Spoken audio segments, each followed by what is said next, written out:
Hello dear students, मेरा नाम है इंद्रजीत सिंह और आप मुझे देख रहे हैं हमारे बहुत ही खूबसूरत platform art academy. Art academy पर हम कर रहे हैं क्लास 11th और 12th के ईयर लॉन्ग लेक्चर सीरीज, यानी आपके बोर्ड एग्जामिनेशंस को ध्यान में रखते हुए पूरे साल का कोर्स करा रहे हैं हम आपको यहाँ आर्ट अकेडमी पर। सिंपल हार्मोनिक मोशन नया चैप्टर है, यहाँ से बोर्ड्स के स्टैंडर्ड के अकॉर्डिंग हम काम करेंगे और जो स्कूल एग्जाम से पूछा जाता है उनकी बातें करेंगे।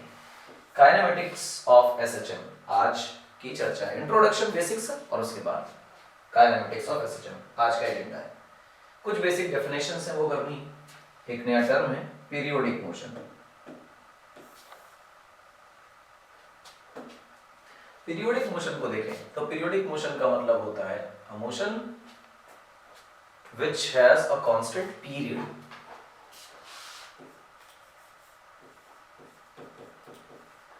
Motion which has a constant यानी फिक्स्ड पीरियड। जिस मोशन का पीरियड फिक्स हो उसे पीरियोडिक मोशन कहेंगे। इसका मतलब ये हुआ, पीरियड का मतलब तो होता है कि एक टाइम पीरियड जिसमें चीजें रिपीट हो। तो सबसे पहली बात इसकी डेफिनेशन को थोड़ा और एलैबोरेट करके लिखना चाहिए, लिख लेते हैं। Motion which repeats itself after a fixed interval.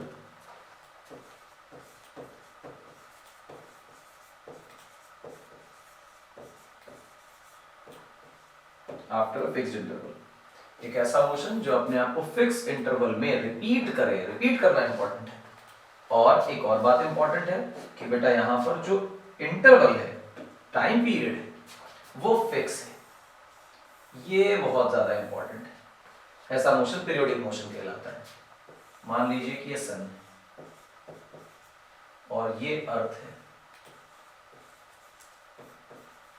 और आप जानते हैं कि सन के चारों ओर हमारी अर्थ किसी फिक्स ऑर्बिट में घूम रही है और इसे एक रेवोल्यूशन कंप्लीट करने में शायद 1 ईयर यानी 365 डेज के अराउंड टाइम लगता है। और ये जो भी टाइम है ये फिक्स है, ये बदल नहीं रहा। हम कहेंगे ये पीरियोडिक मोशन। वही हमारी अर्थ है, उस अर्थ के चारों तरफ मून जो है वो एक फिक्स ऑर्बिट में घूम रहा है। तो आपको ऐसा लगना चाहिए कि मून का जो मोशन है वो भी पीरियोडिक है। अर्थ को देखें तो अर्थ अपने एक्सिस पर रोटेट कर रही है, 24 घंटे में रोटेट करती है, उसे 1 डे बोला जाता है। तो एक्चुअली ये 1 डे वाला ये जो पीरियड है, इसके रोटेशन का अर्थ था वो भी पीरियोडिक मोशन है। तो पीरियोडिक मोशन में टाइम पीरियड फिक्स रहता है, ये इंपॉर्टेंट। अगला जो पॉइंट है वो है ऑसिलेटरी मोशन। ऑसिलेटरी मोशन का मतलब होगा कि कोई एक फिक्स पॉइंट है, उसके about body to and fro, आगे और पीछे हिल रही है, तो हम कहेंगे कि ऑसिलेटरी मोशन है। तो ऑसिलेटरी मोशन में आपको डेफिनेशन में टू एंड फ्रो मोशन याद रखना है। टू एंड फ्रो शब्द इंपॉर्टेंट है। To and fro motion of a body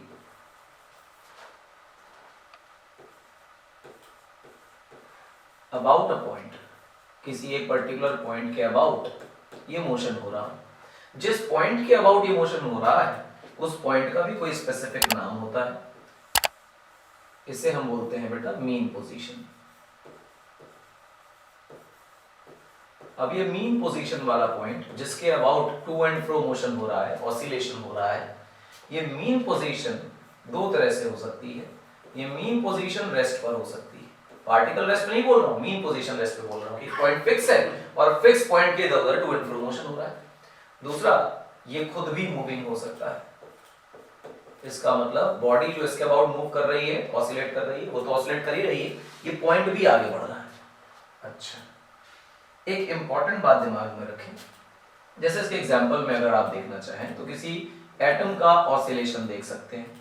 आप चाहें तो किसी पेंडुलम का ऑसिलेशन देख सकते हैं। आप पाएंगे कि पेंडुलम जो है वो इस तरह से ऑसिलेट करेगा।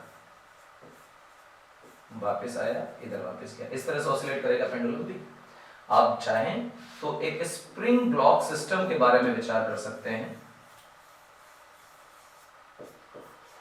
इसमें m मास का ये बॉब है, इसे थोड़ा सा एक्सपैंड करा के रिलीज कर दिया जाए तो आपको ऐसा लगेगा कि ये बॉडी जो है वो नीचे जाएगी, ऊपर आएगी और फिर नीचे आएगी, और इस प्रकार से बार बार बार बार ऑसिलेट करती रहेगी। ये ऑसिलेशन मोशन है। खास बात क्या है कि सारे ऑसिलेटरी मोशंस पीरियडिक होंगे, जरूरी नहीं है। Not all oscillatory are periodic. दूसरा, not all periodic are oscillatory. सारे के सारे ऑसिलेटरी मोशंस पीरियोडिक हो इस बात की कोई गारंटी नहीं है, और सारे पीरियोडिक ऑसिलेटरी हो इस बात की भी कोई गारंटी नहीं है। ध्यान रखें, सारे ऑसिलेटरी पीरियोडिक हो इसकी गारंटी नहीं है, सारे पीरियोडिक ऑसिलेटरी हो इस बात की भी कोई गारंटी नहीं है। बच्चे इसमें थोड़ा सा भ्रम करते हैं, उन्हें ऐसा लगता है कि शायद जो ऑसिलेटरी मोशन है वो तो पक्का पक्का पीरियोडिक होता होगा, पर वो भी हो जाए, ना हो तो ना हो, गारंटी नहीं कर सकते। ये इंपॉर्टेंट है। अगली बात पर आते हैं। ऑसिलेटरी मोशन हमारा एजेंडा है। ऑसिलेटरी मोशन की जनरल इक्वेशन ध्यान दें कि कोई पार्टिकल है जो टू एंड फ्रो मोशन कर रहा है, यानी कि इस तरफ जाता है, वापस आता है, इधर जाता है और फिर वापस आता है, इस तरह से टू एंड फ्रो मोशन कर रहा है। और जिस पॉइंट के अबाउट ये टू एंड फ्रो मोशन हो रहा है वो ये एक्सिस पर रखा हुआ ये पॉइंट है। ठीक है, अब जो ये टू एंड फ्रो मोशन हो रहा है इसके बारे में विचार करो। तो पार्टिकल पर लगने वाला जो नेट फोर्स है वो अगर minus k x raise to N है तो हम कहेंगे कि ये जो पार्टिकल है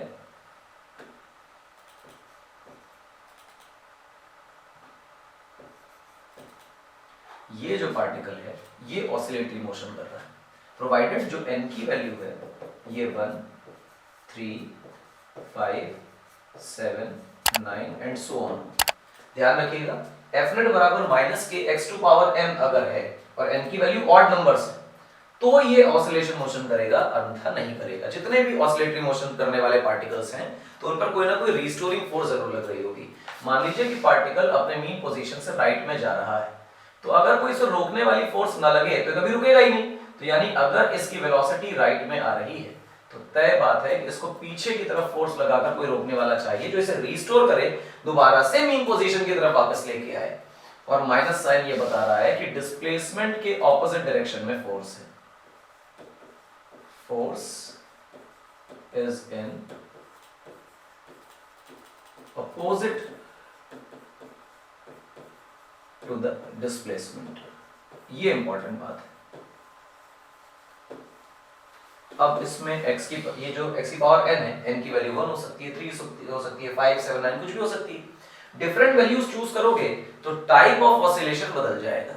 हम यहाँ पर एक स्पेशल केस पढ़ने वाले हैं, SHM as a special case of oscillation, यानी कि हम पढ़ने वाले हैं F net की वैल्यू जो ऑसिलेटरी मोशन के लिए है वो है minus k x to power n, और यहाँ पर x क्या बेसिकली यूनिट वेक्टर बताया गया x की डायरेक्शन में। यहाँ पर n की वैल्यू को 1 रख दिया जाए, पुट n इक्वल टू 1, तो ये बन जाएगा बेटा F net equal to minus k x, और पावर 1 है तो 1 हो गई। यानी जो n इक्वल टू 1 का केस है ये सबसे सिंपल केस ऑफ ऑसिलेशन जो हम पढ़ रहे हैं ये कहलाता है case of simple harmonic motion. Simple harmonic motion का केस कहलाता है। यानी कि सिंपल हार्मोनिक मोशन एक तरह का ऑसिलेटरी मोशन है, और ऑसिलेटरी मोशन की वो कंडीशन है जहां पर रिस्टोरिंग फोर्स में डिस्प्लेसमेंट की पावर 1 रहती है। और ये जिस भी पार्टिकल पर इस प्रकार का फोर्स काम कर रहा है F net equal to minus k x, ये पार्टिकल कहलाता है कि पार्टिकल SHM कर रहा है, सिंपल हार्मोनिक मोशन कर रहा है। इस मोशन की ही सारी जानकारी हमें लेनी है। काइनेमेटिक्स ऑफ SHM पे जंप करते हैं। काइनेमेटिक्स ऑफ एसएचएम मतलब मोशन का टाइप पता करना है, उसके कैरेक्टरिस्टिक्स सीखने हैं। लेकिन शुरुआत में सबसे पहले डायनेमिक्स से ही कहानी स्टार्ट करेंगे और सीखेंगे कि एसएचएम आखिर है क्या। तो देखो गौर से, इस तरह से हमारे पास एक लाइन है, लीनियर एसएचएम की बात कर रहे हैं हम। एंगुलर एसएचएम हम बिल्कुल एंड में एक हिस्सा पढ़ेंगे और वो होगा हमारा सिंपल पेंडुलम का। ये बीच का जो पॉइंट है इसे हम कह रहे हैं मीन पोजीशन। एमपी का मतलब मीन पोजीशन, ध्यान रखिएगा।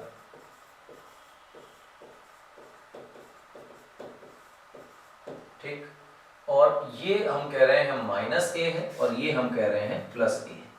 ये जो पॉइंट्स हैं ये पॉइंट कहलाते हैं एक्सट्रीम पॉइंट्स। उसी तरह से ये जो पॉइंट है ये भी कहलाएगा हमारा एक्सट्रीम पॉइंट। ठीक, ये जो पार्टिकल है ये मीन पोजीशन से लेफ्ट साइड में ट्रेवल करेगा, एक्सट्रीम पर जाकर रुक जाएगा, रुकने के बाद एक्सट्रीम से वापस मीन पोजीशन की तरफ आएगा, मीन पोजीशन से दूसरे एक्सट्रीम की तरफ जाएगा और फिर एक्सट्रीम पर रुककर वापस मीन पोजीशन की तरफ आएगा।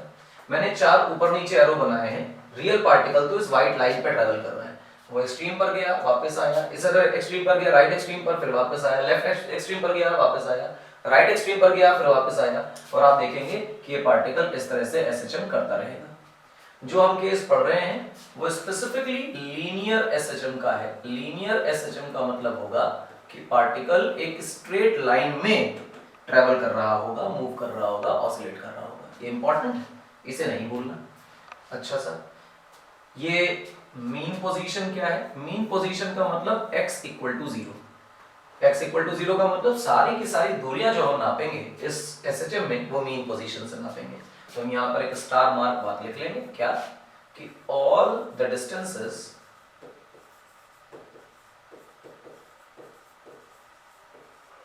Are measured from mean position.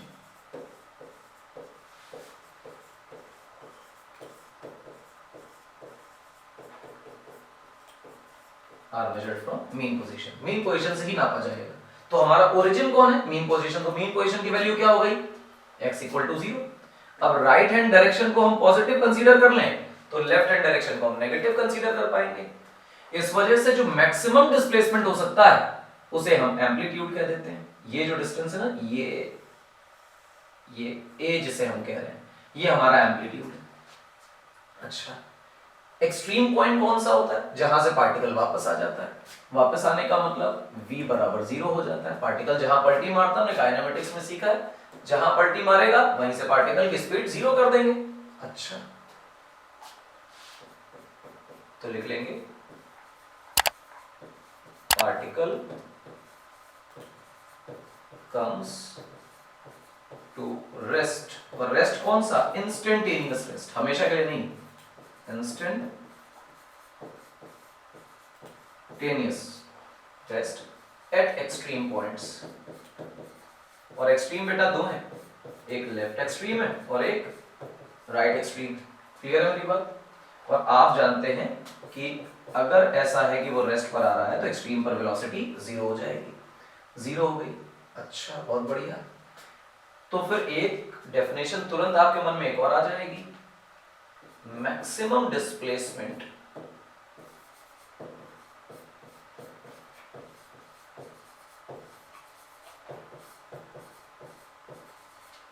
from mean position is called as, colour change करें और लिखें इसको अच्छे से, एम्पलीट्यूड। ये एम्पलीट्यूड कहलाता है। मीन पोजीशन से जो मैक्सिमम डिस्प्लेसमेंट हमारा पार्टिकल सफर कर रहा है उसे एम्पलीट्यूड बोल रहे हैं। तो इसका मतलब ये रहा हमारा एम्पलीट्यूड और उसी प्रकार से ये भी रहा हमारा एम्पलीट्यूड। एक तरफ हमने प्लस ए लिखा है, एक तरफ माइनस ए लिखा है। मैग्नीट्यूड ए ही है, बस एक तरफ राइट साइड पॉजिटिव माना है और लेफ्ट साइड नेगेटिव माना है, इससे ज्यादा कुछ नहीं। अच्छा, बहुत बढ़िया, सुंदर बात। अब चर्चा करते हैं फोर्स ऑन पार्टिकल। पार्टिकल पर लगने वाला force which is executing SHM. जो एसएचएम कर रहा हो उस पर कैसी फोर्स काम करती है? तो आप जानते हैं कि नेट फोर्स है और नेट फोर्स की value some constant times x है। यानी डिस्प्लेसमेंट के ऑपोजिट डायरेक्शन में पर लीनियर प्रोपोर्शन में फोर्स लग रही है। अच्छा, इसका मतलब मैं ये कह रहा हूं कि अगर मेरा पार्टिकल यहां है तो पार्टिकल का डिस्प्लेसमेंट देखो कहां आ रहा है, ये है पार्टिकल का डिस्प्लेसमेंट। तो डिस्प्लेसमेंट इस केस में कैसा है, x है पॉजिटिव, तो फोर्स कैसी आएगी बेटा, नेगेटिव आएगी। तो फोर्स लेफ्ट साइड में लगेगी रीस्टोर करने के लिए। और अगर पार्टिकल कहीं यहां पर है तो हम कह देते हैं कि पार्टिकल कहीं x प्राइम पर है, और इस बार जो हमारा x प्राइम है वो कैसा है, नेगेटिव। तो फिर फोर्स कैसी आनी है बेटा, पॉजिटिव आनी है f प्राइम। तो पॉजिटिव फोर्स मतलब राइट पे लगेगी। इसी इक्वेशन से देख रहे हैं, अगर x पॉजिटिव है तो फोर्स नेगेटिव है, x नेगेटिव है तो नेगेटिव नेगेटिव पॉजिटिव, तो फोर्स बिकम्स पॉजिटिव। यानी कि डिस्प्लेसमेंट के ऑपोजिट डायरेक्शन में रहने वाली है फोर्स, जो ये इंश्योर करेगी कि हमारा पार्टिकल बार बार बार बार रिबाउंड होता रहे, और रिबाउंड होता रहे का शब्द है मतलब रीस्टोर करे अपने पोजीशन को और मीन पोजीशन पर लाने की कोशिश करे। तो हम कहेंगे ये जो एफ नेट लग रही है, this net force restores particle to its mean position. Particle को अपनी मीन पोजीशन पर लाने के लिए रीस्टोर करता रहता है ये फोर्स। अच्छा, बहुत बढ़िया। खास बात क्या है कि जो फोर्स लिखी है ये नेट फोर्स है। सबसे पहली बात, कोई एक फोर्स नहीं है, लगने वाली नेट फोर्स है। दूसरी बात, k क्या है, k को हम कहा करते हैं बेटा SHM कांस्टेंट।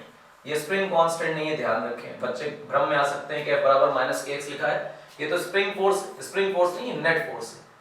स्प्रिंग पे जब हम फोर्स इक्वेशन लिखते थे तो वहां पर स्प्रिंग फोर्स नेचुरल लेंथ से लिखी जाती थी, लेकिन जो एसएचएम की फोर्स है, नेट फोर्स है, यहां पर जो x है इसे हम मीन पोजीशन से लिख रहे हैं, नेचुरल लेंथ से नहीं लिख रहे हैं, फ्रॉम मीन पोजीशन। ये बहुत इंपॉर्टेंट है, यही अंतर है दोनों में। स्प्रिंग फोर्स नेचुरल लेंथ से और नेट फोर्स मीन पोजीशन से लिखी जाएगी। ये केस है, बड़ा आसान, बिल्कुल आसान है।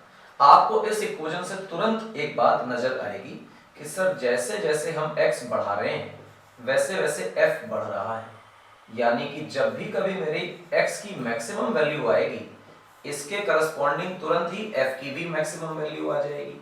पर हम ये तुरंत ही जानते हैं कि x की जो मैक्सिमम वैल्यू है बेटा वो तो a के बराबर होने वाली है। हाँ, क्योंकि एम्पलीट्यूड से ज्यादा दूर तो जा ही नहीं रहा, तो जो f की जो मैक्सिमम वैल्यू आने वाली है वो आने वाली है k टाइम्स a। क्लियर है मेरी बात, x की जगह a रख दिया। फिर वही बात कि अगर आप यहाँ प्लस माइनस पुट कर रहे हैं तो माइनस प्लस पुट हो जाएगा यहाँ पर भी, ठीक है ना, ये तो आसान। दूसरी बात, x को घटाने पे आपको दिखाई दे रहा है कि f भी घटेगा, लीनियर प्रोपोर्शन दिखाई दे रहा है पावर 1 का, तो आप तुरंत ही कहेंगे x की मिनिमम वैल्यू 0 है, तो f की वैल्यू भी क्या हो जाएगी, kx के हिसाब से 0, और x बराबर 0 का मतलब तो होता है मीन पोजीशन। तो मीन पोजीशन आपने लिख ली, और फिर आपने कहा कि मीन पोजीशन पर नेट फोर्स 0 होती है, तो हम कहेंगे हाँ, यही तो अभी हम लोगों ने पढ़ा। तो तुरंत ही दिमाग में एक सवाल आएगा कि मीन पोजीशन की डेफिनेशन बननी चाहिए। मीन पोजीशन की डेफिनेशन जो बनेगी उसमें हम कहेंगे वो पोजीशन जहां पर पार्टिकल पर लगने वाला नेट फोर्स 0 हो जाता है वो मीन पोजीशन कहलाती है। तो तुरंत ही एक एरो निकालें, मीन पोजीशन से एरो निकालें, इसकी डेफिनेशन तुरंत लिखें और कहें कि location at which net force on particle is 0।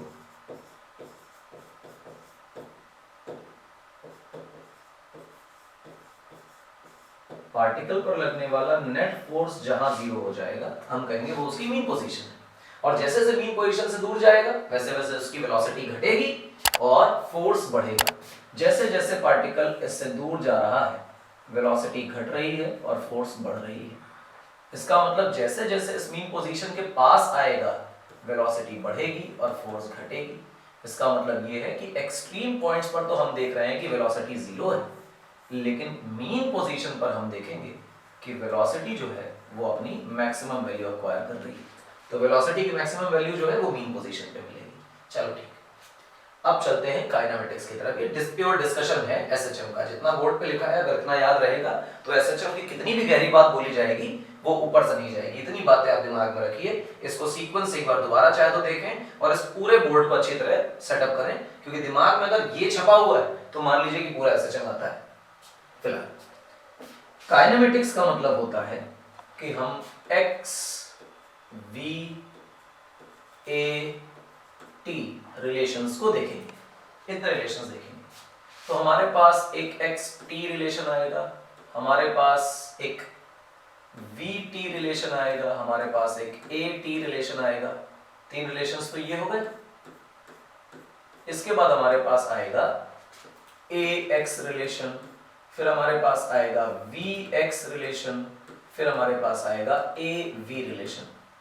तो ये 6 रिलेशंस हमारे पास हो गए और कॉम्बिनेशंस आप नहीं बना पाएंगे। इसके अलावा एक और रिलेशन है, वो हम कह सकते हैं कि fx रिलेशन, लेकिन ये काइनेमेटिक्स का नहीं है, डायनामिक्स का रिलेशन।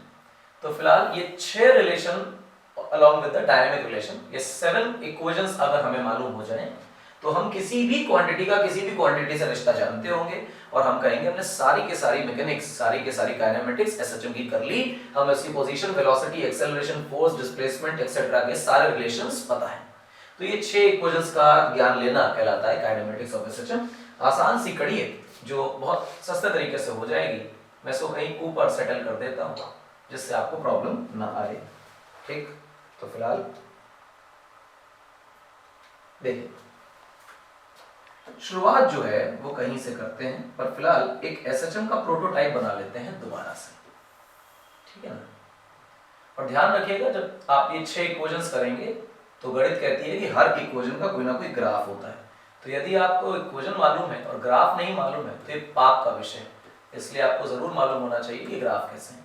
तो हम इक्वेशन के साथ साथ उनके ग्राफ भी करते चलेंगे। प्लस ए माइनस ए मीन पोजीशन, ये x बराबर 0 और यहाँ पे x इक्वल टू माइनस ए है और यहाँ पे x इक्वल टू प्लस ए है। इस प्रकार से मान लेते हैं कि मेरा पार्टिकल यहाँ है और ये का मतलब हुआ कि मेरा पार्टिकल किसी x लोकेशन पर मीन पोजीशन से है। एंड यू नो कि x जो है वो पॉजिटिव, क्योंकि आप राइट में देख रहे हैं।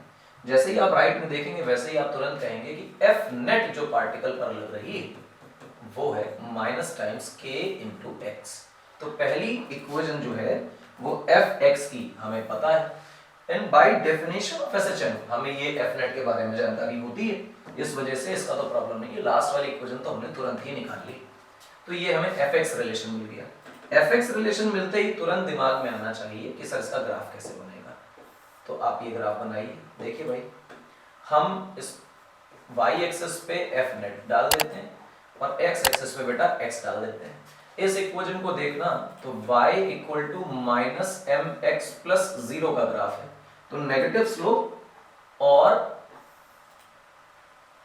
0 इंटरसेप्ट, ओरिजिन से पास होता हुआ नेगेटिव स्लोप का ग्राफ मिलेगा। एंड यू नो, बहुत अच्छी तरह से आप जानते हैं कि ये एंगल थीटा है, और अगर अब मैं इसका tan थीटा निकालूं तो सबसे पहली बात तो tan थीटा नेगेटिव है, लेकिन tan थीटा की वैल्यू क्या है? तो tan थीटा की वैल्यू जो है वो बेसिकली माइनस के, यानी कि एसएचएम कांस्टेंट के नेगेटिव के बराबर है। और इसका मॉड निकालें तो मॉड बेसिकली एसएचएम के कांस्टेंट के वैल्यू के बराबर आएगा। तो पहली इक्वेशन, पहला ग्राफ हो गया। अब बचे हमारे पास 6 इक्वेशन, 6 ग्राफ, यानी कि 12 चीजें। चलो आगे देखते हैं। देखो बेटा, ध्यान देना बहुत गौर से। एफ नेट का फॉर्मूला न्यूटन सेकंड लॉ से लिखो तो तुम क्या लिखोगे? ma लिखोगे। तो यानी कि इसी इक्वेशन को मैं दोबारा इस्तेमाल कर रहा हूं और लिख रहा हूं ma equal to minus k x. मैं एक्सेलरेशन की वैल्यू को लिखता हूं k upon m into x, और फिर यहां पे तुमसे एक बात कहता हूं, let k upon m is some constant that is omega square. ध्यान दीजिए, k अपॉन m तो अपने आप में कांस्टेंट है ही, हम उसे k अपॉन m ना लिख के अब लिख रहे हैं ओमेगा स्क्वायर। समय के साथ तुम्हें समझ आएगा कि ये चीज क्यों लिखी, लेकिन फिलहाल तो इसे मानकर चलो। तो a equal to minus omega square x. अरे ये तो हमें ax रिलेशन मिल गया, तुरंत ax रिलेशन आपको मिला। तुरंत जब ax रिलेशन मिला तो आपने कहा कि इसका ग्राफ भी प्लॉट कर लेंगे तुरंत। तो तुरंत ग्राफ कैसे प्लॉट होगा? ऐसे प्लॉट होगा जैसे कर रहे हैं। आप देखेंगे तो यहाँ डालेंगे बेटा एक्सेलरेशन को, यहाँ डालेंगे बेटा x को, और इसको अगर आप देखेंगे तो y equal to minus m x plus 0 का ग्राफ है फिर से ये। और अगर वैसा ही ग्राफ है तो straight line passing through origin graph बनने वाला है। आपने वही ग्राफ बना लिया। And if you are very happy with the graph तो आपको ये स्लोप भी दिख रही होगी थीटा, तो आप तुरंत ही यहाँ का tan थीटा निकालेंगे। आपको पता है कि tan थीटा नेगेटिव है, लेकिन अगर आप tan थीटा की वैल्यू निकालने के लिए आएंगे तो आप कहेंगे माइनस ओमेगा स्क्वायर। ये समय के साथ हम लोग बोलेंगे इस ओमेगा स्क्वायर को एंगुलर फ्रीक्वेंसी ऑफ एसएचएम, कितने बार 2 पाई रेडियन का एंगल 1 सेकंड में घूम जाता है, वो कहलाती है एंगुलर फ्रीक्वेंसी। चलो ए एक्स के बारे में तो जानकारी हो गई, ठीक है। a equal to minus omega square x बेटा लिखा हुआ है। a को क्या लिख सकते हो, तुम लिखोगे dv by dx। v dv by dx क्यों लिखा हम लोगों ने, dv बाय dt क्यों नहीं लिखा, सामने x का फंक्शन, एक्सेलरेशन टाइम का फंक्शन हो तो dv बाय dt और x का फंक्शन हो तो v dv बाय dx, ये तरीका होता है। तो v dv को बेटा अकेले कर लो, v dv को अकेला कर लिया, minus omega square x dx इस तरह लिख लिया। अब इसे थोड़ा सा सजाना संवारना है, तो इधर इंटीग्रेशन कर दीजिए, इधर भी इंटीग्रेशन कर दीजिए। पीले से करो यार, अच्छा नहीं लगा कलर। ये इंटीग्रेशन, नाउ लिमिट पुट करें। आप लिमिट पुट करें बेटा कि हम लोग कहीं x पर थे तो मेरी वेलोसिटी v थी, और जब हम एम्पलीट्यूड पर पहुंच जाएंगे तो वेलोसिटी 0 हो जाएगी। क्वेश्चन की बात है, आपको लोअर अपर दोनों लिमिट्स लगानी, आपको किसी भी पॉइंट की वेलोसिटी पता नहीं, तो आप अगर x और a पॉइंट ना लेकर दोनों अननोन पॉइंट्स ले लें तो दोनों वेलोसिटीज अननोन आएंगी, तो वेलोसिटी का रियल फंक्शन नहीं पता चलेगा। तो एक पॉइंट ऐसा जरूर चाहिए जहां की वेलोसिटी आपको पक्का पता हो। तो आपको एम्पलीट्यूड की वेलोसिटी के बारे में फिक्स पता है कि वहां की वेलोसिटी 0 होती है, इसलिए यहां पर मैंने एक पक्का एम्पलीट्यूड की वेलोसिटी ले डाली जिसके लिए वो आंसर 0 ला रही है। और इससे सिंपल v का फंक्शन बनेगा तो हमें ज्यादा जुगाड़ लगाने की जरूरत नहीं रहेगी। v की पावर 1 है, इसका इंटीग्रेशन करोगे तो v स्क्वायर बाई 2 बनेगा, लिमिट लगाओगे v से लेके 0 तक, माइनस ओमेगा स्क्वायर, और ये x की पावर 1 है, अगेन इसका इंटीग्रेशन देखोगे बेटा तो x की पावर 2 डिवाइडेड बाई 2 बनेगा, x से लेकर a तक। इसको देखोगे तो सबसे पहले 0 माइनस v स्क्वायर बाई 2, ये आ गया आपका आंसर, और फिर ये लिखा माइनस ओमेगा स्क्वायर और अपॉन 2 कर लीजिए, यहां बच रहा है बेटा a square minus x square, limit लगा दी हमने, 2 से 2 कैंसिल, माइनस से माइनस, तो हमारे पास v का जो फॉर्मूला आया वो आया omega under root of a square minus x square. इस तरह से आपकी वेलोसिटी का आंसर आना है, ठीक है ना, ये वेलोसिटी का आंसर। ध्यान दीजिए बेटा, velocity as a function of time मालूम चल गया क्या, तो ये हमारे पास vx रिलेशन है। अरे वाह, एक काम करो, तुम x को a के बराबर पुट कर दो, पुट तो करो जरा, a को x के बराबर पुट करोगे तो वेलोसिटी कितनी पाओगे, 0। देखो a माइनस a इज 0, और तुम जानते हो कि एक्सट्रीम पर वेलोसिटी 0 होती है। और फिर तुम ये भी पाओगे कि पुट x इक्वल टू 0, तो फिर v की जो वैल्यू है वो ओमेगा टाइम्स a आ जाएगी, क्योंकि ये 0 हो जाएगा, a स्क्वायर का रूट जो है वो a ही बन जाएगा, और x को 0 डाला है तो मैक्सिमम वेलोसिटी आने वाली है, इसलिए मैक्सिमम वेलोसिटी का तुमने यहाँ से फॉर्मूला भी बना लिया, the minimum velocity is 0 and the maximum velocity is a omega, और a ओमेगा मिल कहाँ पे रही है, x बराबर 0 यानी कि मेन पोजीशन पर, और मिनिमम वेलोसिटी कहाँ मिल रही है, एक्सट्रीम पर मिल रही है। इस तरह से हमारे पास एक इक्वेशन आ जाती है। चलो इसको ऊपर पहुंचाते हैं थोड़ा सा, इस v के फॉर्मूले को थोड़ा ध्यान देते हैं, मैं दोबारा इस v के फॉर्मूले पर आऊंगा, क्योंकि भी ग्राफ बनाना तो बाकी ही है ना, v equal to omega square root over a square minus x square, ये हमारा फंक्शन। ये जो भी फंक्शन है सुंदर है, अच्छा टिका हुआ है, दोनों तरफ स्क्वायर लगा दो बेटा, v square equal to omega square a square minus x square, इस तरह का फंक्शन बना। अब एक काम करो कि v स्क्वायर ऐसे रखो, और यहां लिखो omega square a square minus omega square x square, कोई दिक्कत तो नहीं, बिल्कुल नहीं। इस x वाले टर्म को लेफ्ट में ले जाओ, तो क्या लिख रहे हो देखो, v square plus omega square x square equal to omega square a square. इस ओमेगा स्क्वायर a स्क्वायर को नीचे ले आओ, तो यहां लिखा जाएगा v square upon omega square a square plus x square divided by a square equal to 1, omega square से ओमेगा स्क्वायर कट जाएगा और ये आंसर आएगा। आपको ऐसा लगना चाहिए कि ये तो एलिप्स की इक्वेशन है, a square by x square by a square plus y square by b square equal to 1 का फॉर्मूला बन रहा है, तो ये एलिप्स की इक्वेशन है। क्योंकि ये एलिप्स की इक्वेशन है तो इसको लेटा हुआ या खड़ा हुआ कैसा भी एलिप्स बना दो, that depends on the values of a and omega, omega और ए की वैल्यू से डिसाइड करेंगे कि कैसा बनने वाला है एलिप्स। तो यहाँ पे बेटा हम v को और यहाँ पे x को प्लॉट कर लें तो बढ़िया सुंदर सा एलिप्स बना लें यहाँ पर। और एलिप्स कितना मोटा तगड़ा बनेगा वो a और ओमेगा की वैल्यूज ही डिसाइड करने वाली। तो ये हमारी जो वैल्यू है वो ये रही ओमेगा a की और ये जो वैल्यू है वो रही a की। ये वैल्यू बेटा माइनस a की है और ये वैल्यू बेटा माइनस ओमेगा a की है। काम खत्म। ये रही आपकी ग्राफ v और x का। ठीक, तो एलिप्टिकल ग्राफ बनेगा। ठीक, अच्छी बात। अब इसी ग्राफ के इक्वेशन पे आ जाओ। v equal to omega square root over a square minus x square, इस पर आ जाओ। जब इस पर बेटा आ जाओगे तो क्या लिखोगे गौर से देखना। इसको लिखने के लिए तुम क्या करोगे, लिखो इसको dx बाई dt। वेलोसिटी को तो ऐसे लिख सकते हो, तो तुमने ये लिख दिया। सामने लिखा बेटा ए स्क्वायर माइनस एक्स स्क्वायर। अब जरा इसे नीचे ले आओ, dt को ऊपर ले जाओ, तो क्या लिखोगे गौर से देखो, dx upon square root over a square minus x square equal to omega times dt। Integration और फिर ये इंटीग्रेशन। समय शून्य पर हम किसी x नॉट लोकेशन से चलना शुरू कर रहे थे, समय t पर हम किसी x लोकेशन पर पहुंच गए। ये इंटीग्रेशन आपको याद होना चाहिए।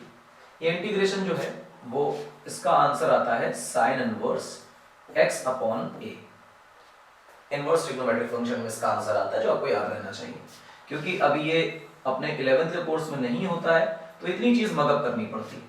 हम x नॉट से चलना शुरू कर रहे हैं x तक और फिर ये तो बन गया है ओमेगा t। लिमिट लगाओगे तो आप लिखोगे बेटा यहाँ पर sign inverse x upon a minus sign inverse x naught upon a। Amplitude शुरुआत से फिक्स है जो कभी भी बदलेगा नहीं, और x नॉट कहां से चलना शुरू किया वो फिक्स हो गया। तो t टाइम पे लोकेशन कितनी है x, as you change t x बदलेगा, x नॉट नहीं बदलेगा। तो ये जो टर्म है sine inverse x naught by a वाला, ये कांस्टेंट है। ठीक, तो जरा इसे क्या किया जाए और आगे देखो मैनिपुलेट करते हैं थोड़ा सा। हम यहां लिख रहे हैं sign inverse x upon a। इसके लिए सामने क्या लिखा गया बेटा, हम लिख रहे हैं omega t plus sine inverse x naught upon a। अब साइन को उधर भेजिए तो आप लिखेंगे x upon a equal to सामने वाली चीज पूरी की पूरी साइन के थीटा में आ जाएगी, आर्ग्यूमेंट में बन जाएगी। तो omega t plus sine inverse x naught upon a, ये, और इसके बाद a को ऊपर भेज दीजिए तो हमारे पास आंसर आया x equal to a sine omega t plus sine inverse x naught upon a। ये फंक्शन बना। यहां पर कहा जाए let me say sine inverse x naught upon a is some phi naught. देखो sine inverse x naught upon a को हमने phi not बोल दिया, और फाई नॉट का जो नाम है वो दिया initial phase constant. Initial phase constant, इसका मतलब कि ये वो फेज एंगल है जो फेज एंगल एसएचएम करते पार्टिकल की इनिशियल कंडीशंस की जानकारी देता है। इनिशियल केस का मतलब किस जगह से उसे ड्रॉप किया गया, किस डायरेक्शन में ड्रॉप किया गया। दूसरा, उसका एम्पलीट्यूड कितना है, यानी कि उसको टोटल एनर्जी स्टार्टिंग में कितनी दी गई। एम्पलीट्यूड पर ही बेटा एनर्जी डिपेंड करती, जितना ज्यादा उसे स्ट्रेच कर दो उतनी ज्यादा एनर्जी हो जाएगी।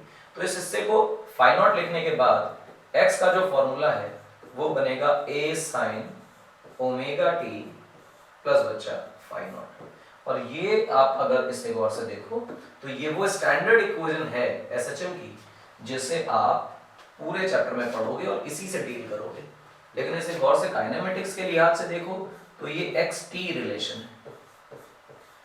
ये रिलेशन आपको याद रखना है, एसएचएम को पहचानना ही a sine omega t plus phi से। तो a sine omega t plus phi naught को देखें, क्योंकि वो साइन का फंक्शन दिखाई दे रहा है इसलिए आप उसका ग्राफ भी बना लेंगे। और ग्राफ बनाने में आपको तकलीफ नहीं होगी, साइन का फंक्शन हम सब जानते हैं, आसानी से बन जाएगा। ऊपर देखें तो हम इसको x लिख देते हैं, यहाँ देखें तो हम इसको t लिख देते हैं, क्योंकि हमारी इक्वेशन जो है वो x equal to a sine omega t plus phi naught की है। तो आपको एक बात तो तय है कि फाई नॉट हमारे ऊपर डिपेंड करता है, हम इसे जीरो मान लेते हैं, कहते हैं कि इनिशियल फेज था ही नहीं। तो फिर हमारी इक्वेशन क्या बन गई बेटा, ए साइन ओमेगा टी। अरे तो सिंपल साइन का फंक्शन है जिसका एम्पलीट्यूड 1 है, तो ए है, ए से ऊपर तो जाना नहीं ग्राफ। तो ये जो इक्वेशन है बेटा ये इस प्रकार से बनती है, ये ग्राफ है साइन का, और वही साइन का फंक्शन जो आप जानते थे वही बना दिया, कुछ नया नहीं किया। ये देखेंगे टाइम के लिहाज से ये 0 है, और इसको देखेंगे तो ये टाइम पीरियड है, ये टाइम पीरियड बाई 2 है, यहाँ पे टाइम पीरियड बाई 4 का डेटा लिखा जाएगा, यहाँ पे 3t बाई 4 का डेटा लिखा जाएगा।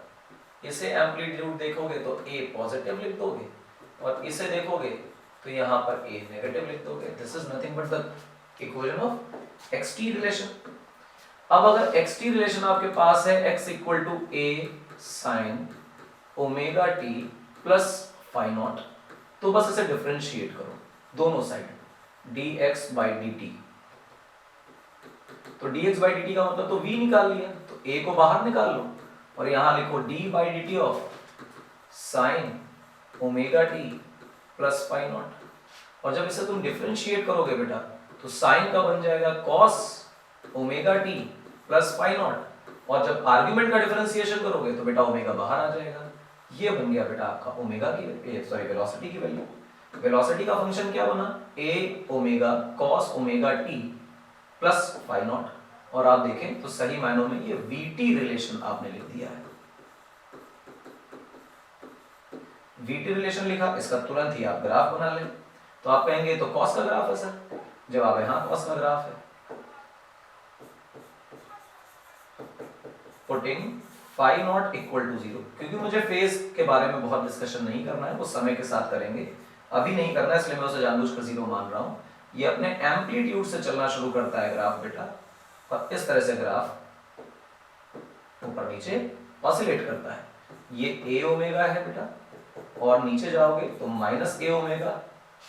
अगर देखोगे तो यहां पर जो टाइम पीरियड है, पूरा ऑसिलेशन कंप्लीट हो रहा है, ये टाइम पीरियड t है, इसका आधा देखोगे तो ये टाइम पीरियड t बाई 2 मिलेगा। इसे आप t बाई 4 बोलोगे, और ये लोकेशन जो है वो 3t बाई 4 की होगी, और t का मतलब जो है वो टाइम पीरियड से यहां से ये। तो ये रही आपकी SHM की और इक्वेशंस। इसके बाद अगर हम देखें तो v के बाद हमारे पास a की कहानी बचती है, एक्सेलरेशन निकालना बचता है। तो चलो एक्सेलरेशन के भी पीछे पड़ जाते हैं हाथों के, और कहते हैं v का फॉर्मूला क्या है, तो हम कहेंगे a omega cos omega t plus phi naught. तो हम कहते हैं एक्सेलरेशन क्या होता है, तो तुम कहोगे सर dv अपॉन dt होता है। तो हम कहेंगे ठीक है यार, डिफरेंशिएट कर दो इसे, a ओमेगा कांस्टेंट है बाहर आ गया, d by dt of cos omega t plus phi naught लिख देंगे। तो फिर यहां से हमारे पास आएगा a ओमेगा, cos का बन जाएगा बेटा sine omega t plus phi naught. लेकिन बेटा ध्यान रखना कि ये जो भी आंसर आएगा माइनस में आएगा, और आर्गुमेंट में जाओगे तो दोबारा से ओमेगा बाहर आ जाएगा। तो हमारे पास आंसर आएगा minus a omega square sine omega t plus phi naught. Sine का डिफरेंशिएशन cos, और cos का डिफरेंशिएशन अगेन साइन। तो जैसा फंक्शन x का है वैसा ही फंक्शन हमारे एक्सेलरेशन का है। तो बस कुछ खास नहीं है, ग्राफ प्लॉट करना है, आपने इसे a बनाया और आपने इसे t बनाया, तो कुछ खास नहीं इस ग्राफ को, क्योंकि x का ग्राफ ऊपर से शुरू हुआ था और यहाँ नेगेटिव लगा हुआ है, तो ये ग्राफ भैया नीचे से शुरू हो जाएगा, 180 degree out of phase graph शुरू होगा। तो ये तुम्हें दिमाग में रखना पड़ेगा। ये रहा आपका शुरुआत का माइनस a ओमेगा स्क्वायर, और ये रहा आपका प्लस a ओमेगा स्क्वायर। आप देखेंगे तो यहाँ ऑसिलेशन कंप्लीट हो रहा है t, ये t बाय 2, ये पॉइंट t बाय 4, और ये पॉइंट 3t बाय 4 का टाइम पीरियड। ठीक, ये एक्सेलरेशन का ग्राफ है। वाह, सारे फंक्शंस हमने पता कर लिए। अगर आपकी इच्छा बहुत ज्यादा AV ग्राफ पता करने की, क्योंकि एक ही ग्राफ बचा है बेटा, वो है AV ग्राफ। AV के लिए क्या करें, आप देखो एक्सेलरेशन आपने लिखा माइनस a ओमेगा स्क्वायर, और फिर यहां लिखा बेटा आपने sine omega t plus phi naught, जो भी आपने लिखा एक पार्टिकल के लिए, और इसकी वेलोसिटी के लिए आपने लिखा था बेटा a omega cos omega t plus phi naught. तो एक काम करो ना, ऊपर वाली इक्वेशन को गौर से देखो, इसे लिखोगे a upon a omega square equal to minus sine omega t plus phi naught. और दूसरी इक्वेशन को गौर से देखो तो तुम इसे लिखोगे v upon a omega equal to cos omega t plus phi naught. ये इक्वेशन 1 और ये इक्वेशन 2, दो फंक्शंस हमारे पास, ये रिलेशन हमने अभी प्रूव किए हैं और इन्हें हल्का फुल्का सा मैनिपुलेट कर लिया है, बस और कुछ नहीं किया। इसको मैनिपुलेशन करने के बाद क्या होगा, हम कहेंगे 1 का स्क्वायर करो और 2 का स्क्वायर करो और दोनों को आपस में ऐड कर दो। तो जब ऐड करोगे तो क्या आएगा बेटा, गौर से देखो, a square upon a square omega की power 4 plus v square upon a square omega square, और सामने क्योंकि sine square theta plus cos square theta है तो वो वैल्यू तो जुड़कर 1 हो जाएगी। आप इसे फिर से नजर से देखो तो आपको ऐसा लगेगा कि सर ये तो एलिप्स, और एलिप्स है तो इसका ग्राफ भी एलिप्स की तरह ही बना दीजिए।